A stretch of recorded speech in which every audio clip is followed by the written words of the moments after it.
നമസ്കാരം. ചേട്ടാ, എന്നാണ്ട് വിശേഷം? സുഖം തന്നെ. പക്ഷെ അത്ര സുഖമല്ല താനും.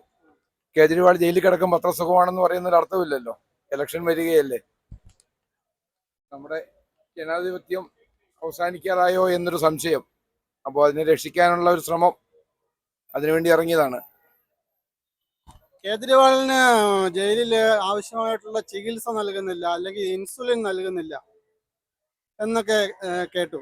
നമ്മൾ അങ്ങനെയൊക്കെ ഒരു പ്രതീക്ഷ നമ്മുടെ മനസ്സിലുണ്ടായിരുന്നു. തടവിൽ കിടക്കുന്ന ഒരാൾക്ക് ആവശ്യമായ ചികിത്സ നൽകുക എന്നത് സർക്കാരിന്റെ ഉത്തരവാദിത്വമല്ലേ?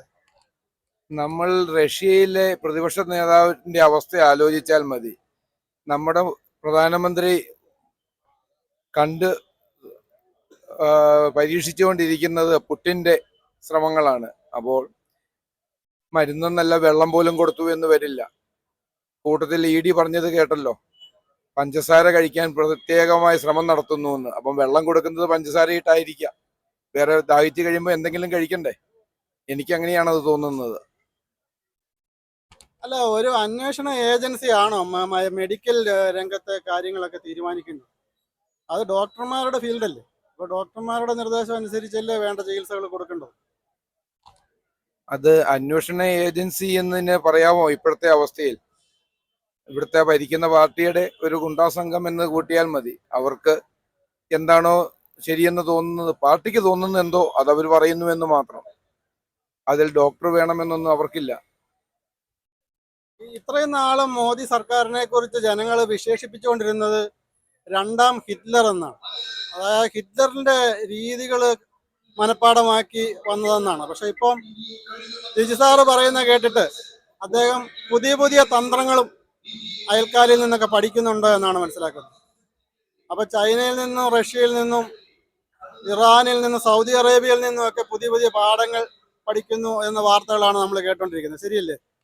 അത് വളരെ ശരിയാണ്. അത് തുടക്കം തന്നെ ശ്രദ്ധിക്കുക.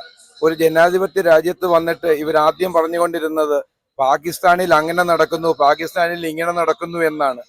അതേ രീതി ഇവിടെ വന്നാൽ എന്താ തെറ്റ് എന്ന മട്ടിൽ പറയണമെങ്കിൽ അതേ അവസ്ഥ തന്നെയാണ് അവർക്ക്.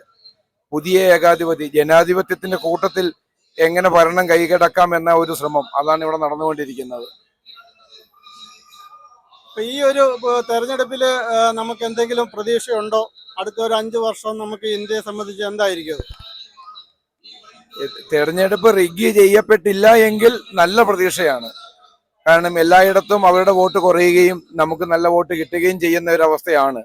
പക്ഷെ തെരഞ്ഞെടുപ്പ് കമ്മീഷനെ വെറും ഉദ്യോഗസ്ഥ സംഘമായി മന്ത്രിസഭ നിയമിച്ചവരാണ്. അവരെന്ത് ചെയ്യുമെന്നറിയില്ല.